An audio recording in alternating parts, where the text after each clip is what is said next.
Welcome to a new market update on this new week in which we'll be discussing Bitcoin and Ethereum, as we've just witnessed a slight bounce during the weekend which completely retraced. Bitcoin is still acting around 41k and 42k. So what is next and why did we make that retracement from the slight bounce during the weekend? That's what we're going to discuss in this short update. But before we're going to continue, do not forget to subscribe beneath, like this YouTube update.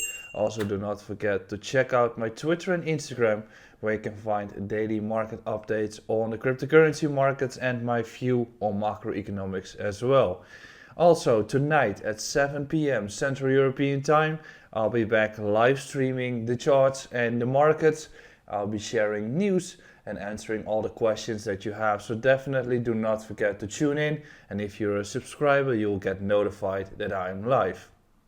So the markets in itself has been seeing a swift correction of 40% or even more if you're into altcoins, through which the, let's say emotions or sentiment has switched towards a bear modus, as the expectations are that the markets will only go down even more, which could. We still have an open CME gap, we still have some levels beneath us, but as a matter of fact, there has been a correction of 40% already, and we've hit a very important support level. That the point is that usually when everyone is expecting a certain level to get hit or that the markets are going down even more, we reverse, in which people that are eager to get into the markets are still not in the markets because they were waiting for lower levels.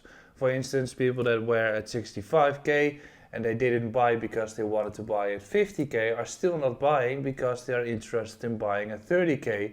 And when we hit 30k, they are still not interested as they want to buy at 20k. And that's how the market goes. And that's why usually most people will not be making money in the markets.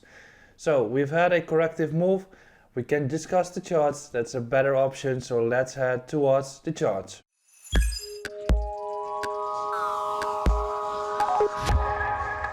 So when we're discussing the charts, what we can see is actually a fact of a downward trend still. So the markets are still making that downward trend in which we've got a higher time frame support beneath us. But first, let's discuss the actual CME gap. As we can see this price action during the weekend, right?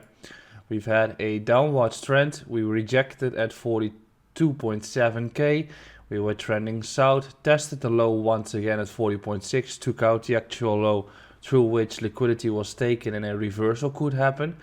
After that, a retest of 41.2, resulting into another break to the upside and another retest of 42.7 and not breaking through it. However, this 42.7k retest retraced all the way back, so we can actually say that all those moves are weekend fake outs, because the price eventually just comes back to the actual CME cap close, which was around 41.8. So we can see that we've opened here at a higher level and came all the way back. So that's what you often see with weekend moves.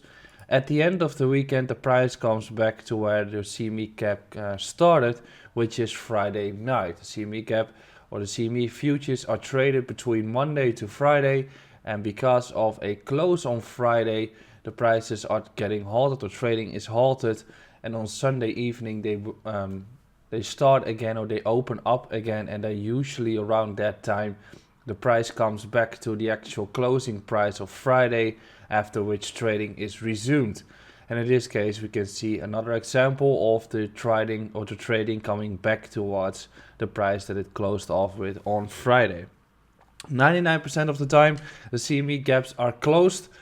We still have a few big ones, with the big one between 33 to 35k.